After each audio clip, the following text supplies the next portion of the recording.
welcome to Storytime at Central Library Hub. I'm Anna, and today I'm going to read A Hat for Mr. Mountain by Soojin Kwak, with thanks to Two Hoots books.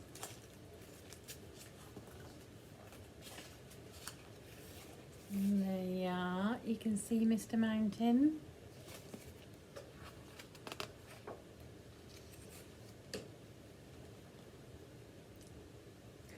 There was once a girl called Nara who made lovely colourful hats in her studio in the forest.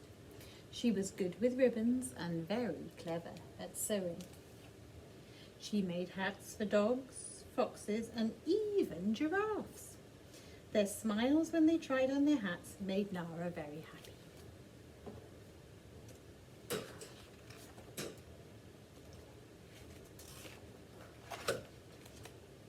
Creatures of every shape and size came to Nara's studio in search of the perfect hat. No matter how big or small, she welcomed them all. One day, Nara got a letter through the post. Dear Nara, I saw the happy animals wearing your hats. Please, could you make a hat for me as well? I am afraid of the winter snow. Yours hopefully, Mr. Mountain. Mr. Mountain? Poor Mr. Mountain, said Nara. I will make him the best hat in the world.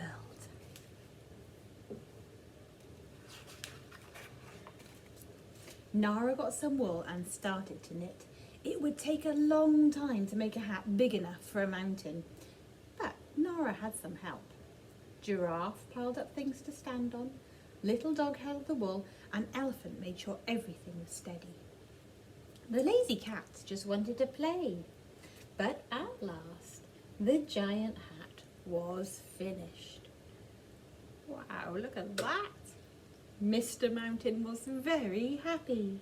Thank you, Nara, he said.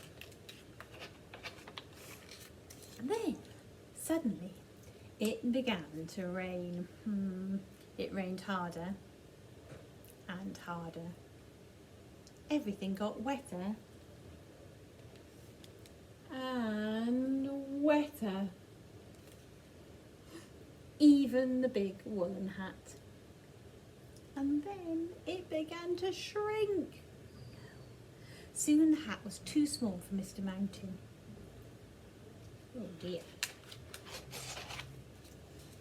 But Nara did not give up. I know something that won't shrink in the rain. Leaves, she said. Nara gathered all the leaves she could find and wove them into a beautiful fresh green hat for Mr. Mountain. Look at that.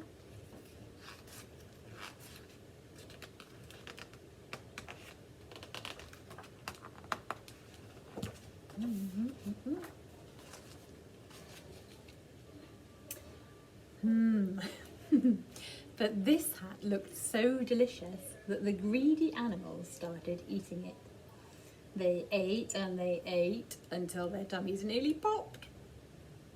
Nara, this hat is really tasty, they told her.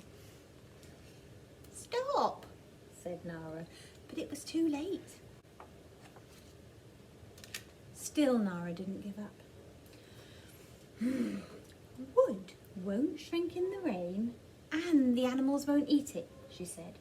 So they gathered up all the wood they could find, sticks from the bushes and branches from the trees. The birds even gave Nara twigs from their nests. Everyone helped.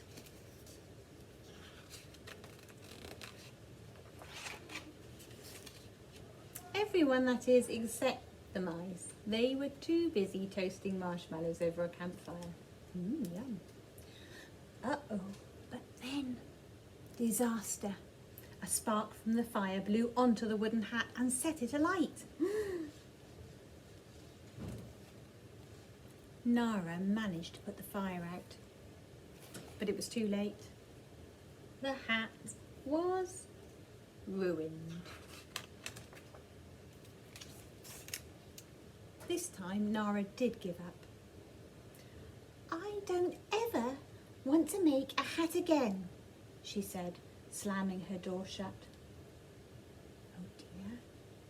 Nara's studio no longer welcomed anyone. "We're sorry, Nara," the animals called. "We didn't mean to spoil the hats." But the studio stayed shut. A monkey who lived in the tallest tree in the forest saw the unhappy animals. "What's the matter?" she asked. "Oh, we want to help Nara. We must find something to make a hat that won't shrink in the rain, get eaten, or catch fire," explained the mice. "Follow me," said the monkey. "I know just the thing." Clouds! The monkey led the other animals up into the trees as high as they could climb. There they began to collect the soft, warm clouds from the sky.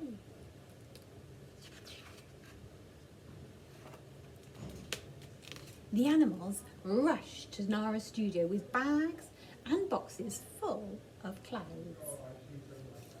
Nara knew just what to do. She caught the clouds before they could float away and carefully sewed them together with a giant needle.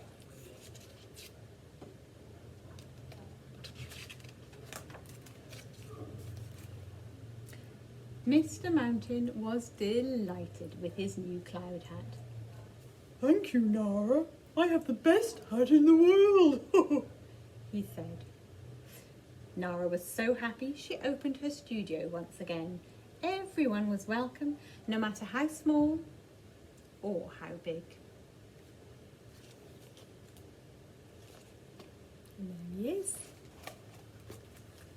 Thanks very much for listening, everyone. Bye now.